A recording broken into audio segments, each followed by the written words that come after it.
Wajid, but I would request you to stay online with us because there will be questions raised by the colleagues around. So please stay with us till we have the Honorable President of the Awami League, Mrs. Certainly, Sheikh I will be. I will stay online to answer questions. Yes, Thank please. Then let me get her online, and then we will take her point of view, audio only. She's been with us, and Honorable former Prime Minister, could you please take the mic? The floor is yours. Thank you very much. It's a great honor for me to be with you. Thank you, and thank you for everybody who present here or who are listening. Distinguished journalists, members of the Foreign Correspondents Club of South Asia, respected guests, friends of Bangladesh, ladies and gentlemen, Assalamu alaikum. I thank the Foreign Correspondents Club of South Asia for giving me the opportunity to speak to you. I also thank the journalists who continue to follow events in Bangladesh with seriousness and courage. Journalism has a duty to seek truth, especially when power tries to hide it. In difficult moments of history, that duty becomes even more important. Today, I speak not only as someone who had the honor of serving Bangladesh 5 times as a Prime Minister, but also as the daughter of the father of the nation, Bangabandhu Sheikh Mujibur Rahman. I speak as someone who has spent her life with the people of Bangladesh. I was forced away from my country, but I was never separated from my people. Before I speak about the present crisis, I pay my deepest homage to the father of the nation, Bangabandhu Sheikh Mujibur Rahman, to the Saline national leaders, and to the 3 million martyrs of our war of liberation. I also remember with profound grief and members of my own family, whom I lost on 15th August 1975.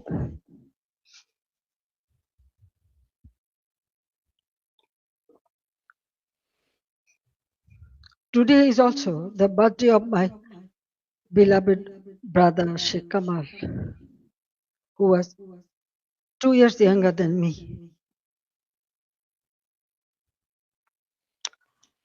He was a valiant freedom fighter, a youth leader, a sports organizer, and a cultural activist. His life represented the courage, creativity, and patriotism of the young generation of Bangladesh. I remember him today with deep love, pain, and pride.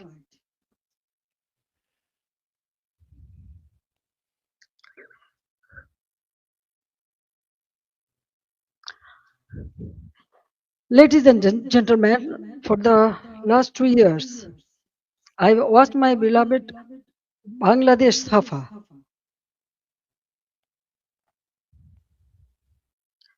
Fear has entered homes, workplaces, and campuses. This is not the Bangladesh we built. This is not the Bangladesh for which 3 million people sacrificed their lives in 1971.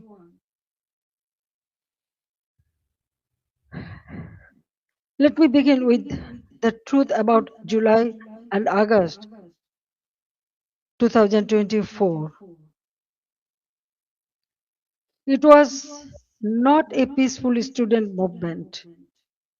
From the beginning, my government tried to resolve the issue peacefully through dialogue, legal process, and patience. But behind the language of reform,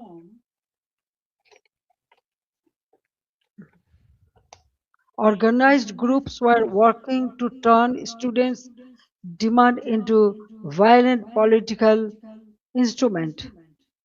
In 2018, responding to student demands, we abolished the quota system. In 2024, when the High Court annulled the decision, the government appealed because we wanted to uphold the abolition. I personally took the initiative for dialogue with the students and invited them to Ganabhavan, the Prime Minister's residence. Three ministers also held discussions with them. A quota reform movement was turned into a one-point demand for my resignation. False propaganda was spread in a planned way. Genuine students were emotionally manipulated, while organized groups used their movement as cover for and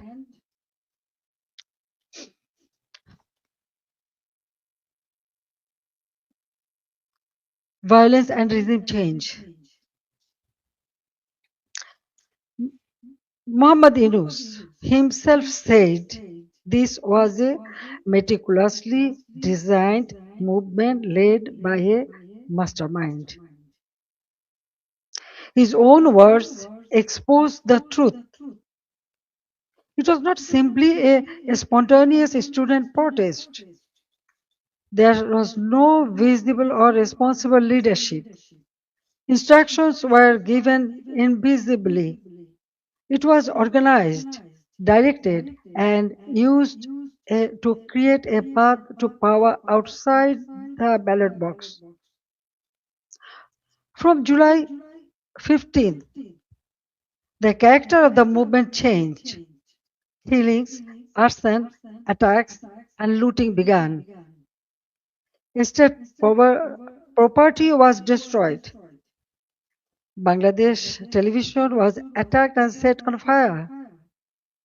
So was different buildings like Setu Bhavan, the Directorate General of Health Services, the EPI vaccination program building, Farmgate Metro Rail Station, flyover, Mohakali Elevator Expressway, science research facilities, the Disaster Management Office, a national database center, a COVID-19 special hospital, Bangladesh Medical University, residential hotels, industrial facilities, businesses, prisons, and including Noshingdi and other district jails were attacked, vandalized, or burned. All the terrorists, criminals were released. Awami League offices were vandalized across the country. Leaders and workers were attacked and killed. Homes of ministers and senior figures associated with my government were looted and burned. The media was also targeted. Nearly 50 media center, private television stations, and newspaper offices were attacked or set on fire. Journalists were killed. Law enforcement agencies came under organized attack. Police, sepai, the other officers were killed and their bodies were hung from flyover. Around 460 police stations were outposted or set on fire, and in some, personnel were trapped inside buildings and burnt alive. Weapons were looted. Officers were beaten to death. According to persecuted police members, at least 3,000 personnel were killed, attacked, tortured, or subjected to serious violence. So, I ask a simple question. In such a situation, what is the duty of law enforcement? When police stations are burned, government buildings are attacked, public infrastructure is destroyed, officers are killed, and weapons are looted, does the state have no duty to protect life and property? In every country, law enforcement has a responsibility to protect citizens, state institutions, and their own lives. This is not a crime. That is the duty entrusted to them by law.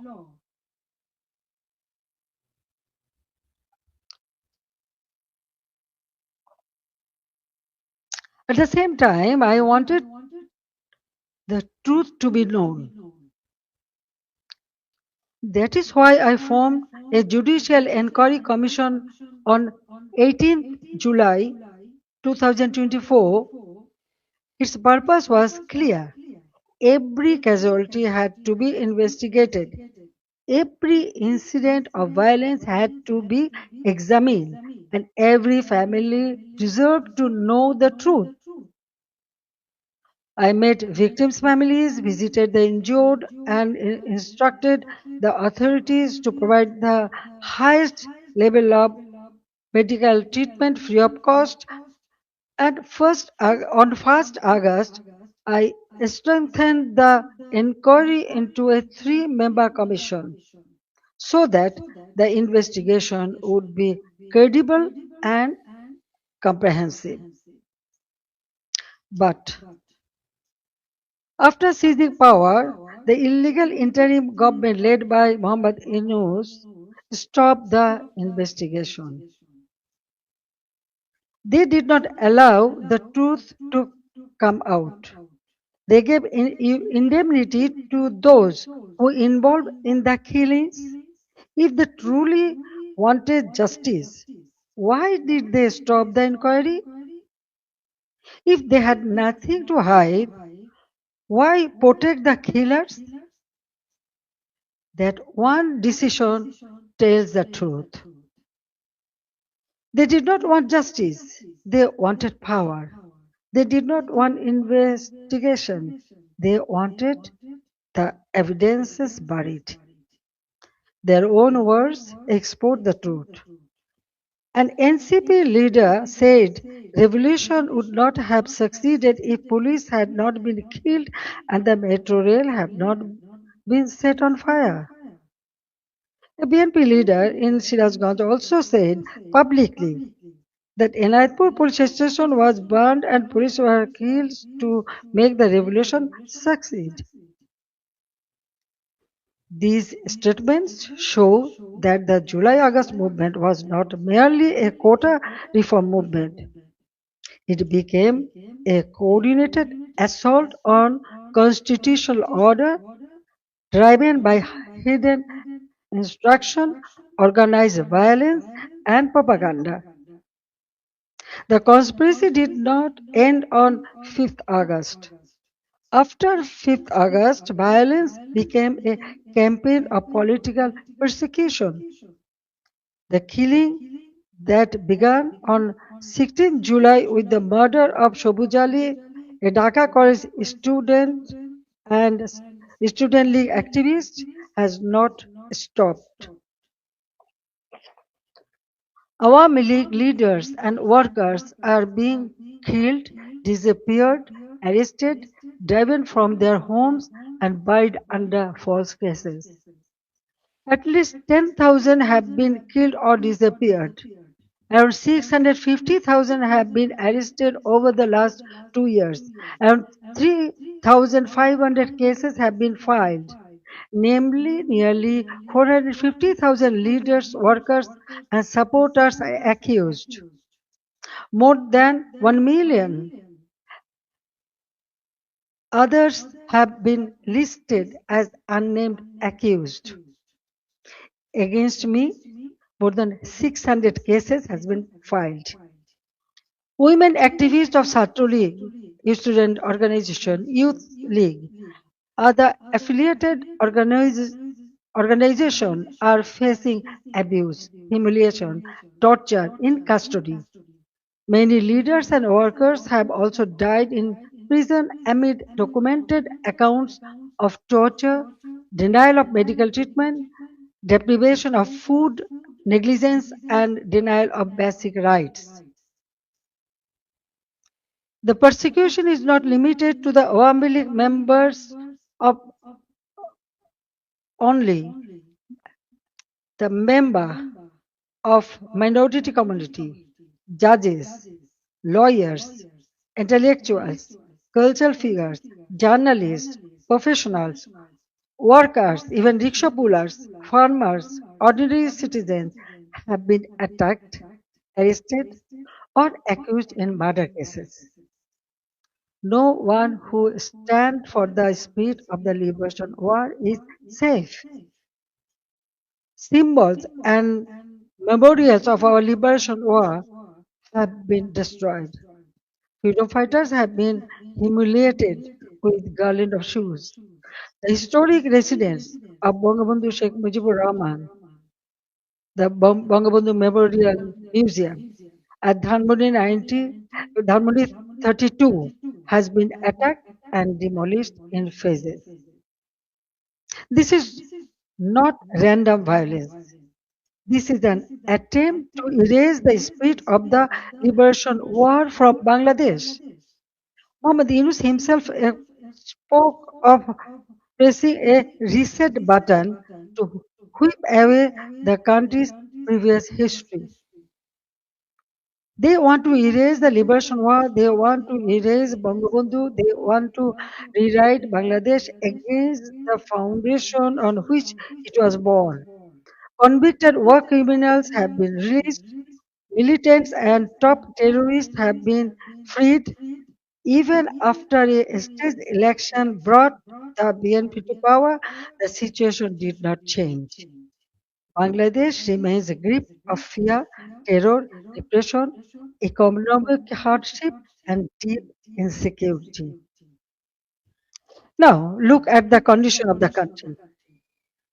The progress we built has been destroyed, and ordinary people are paying the price.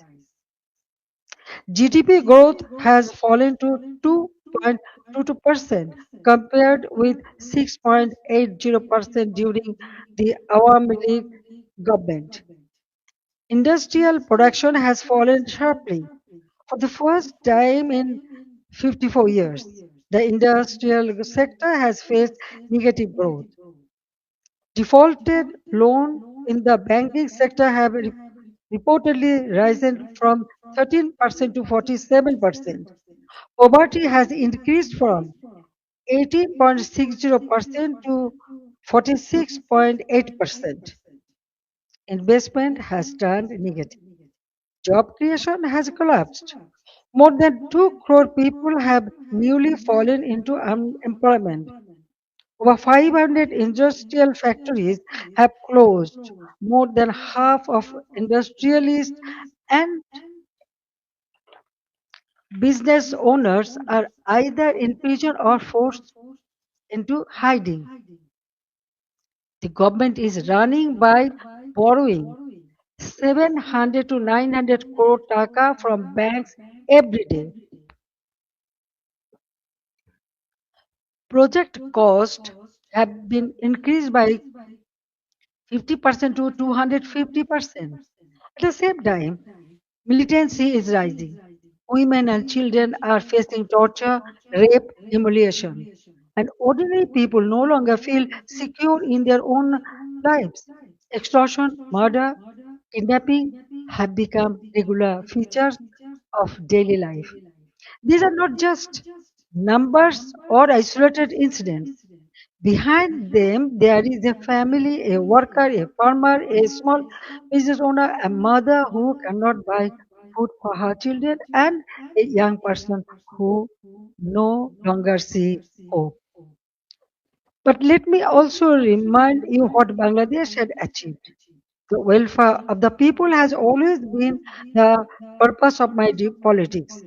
My father of the nation, Bangabandhu Sheikh Mujibur Rahman, gave his life for the ideal, and I have carried the ideal with full commitment.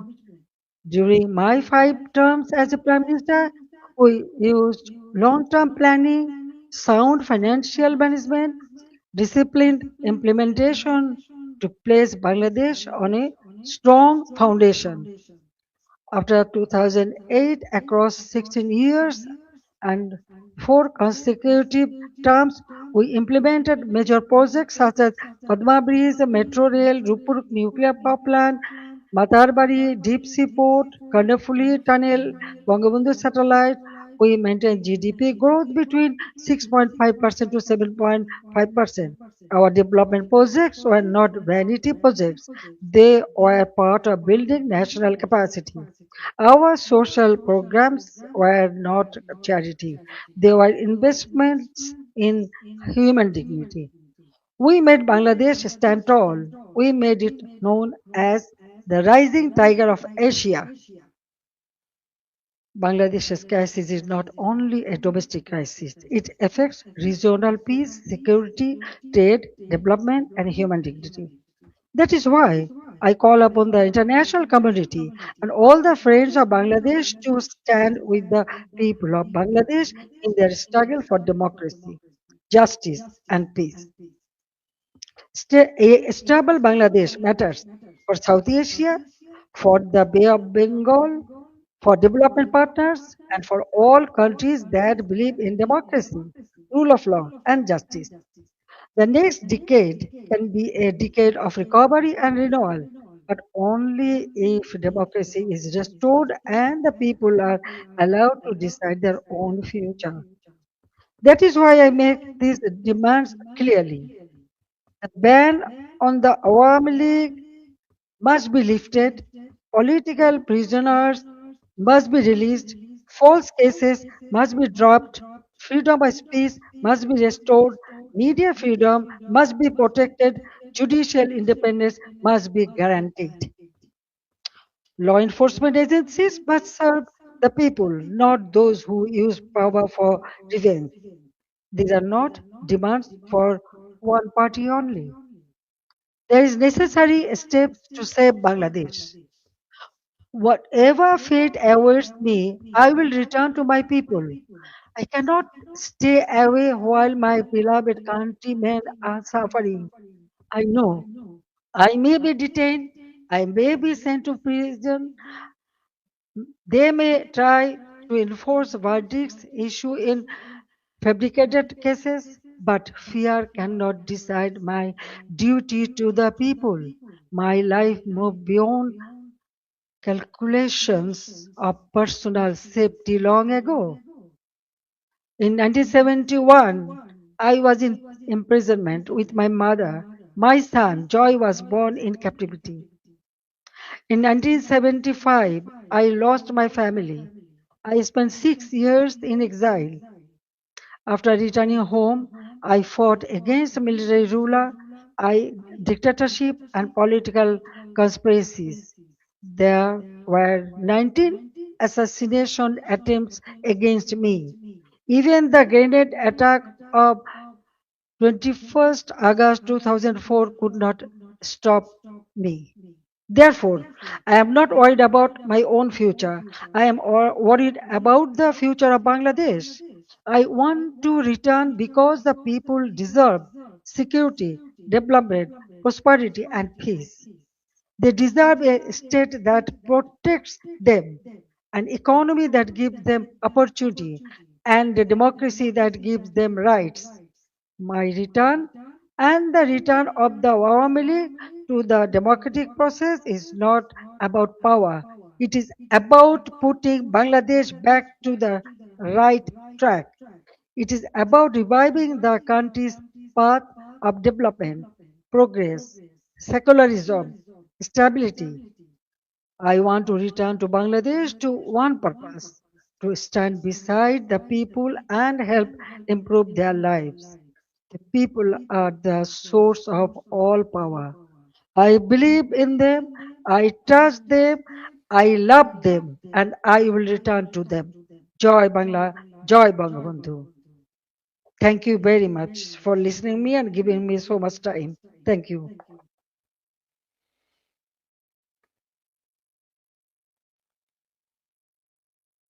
For side input, and I would request you please to take a couple of questions.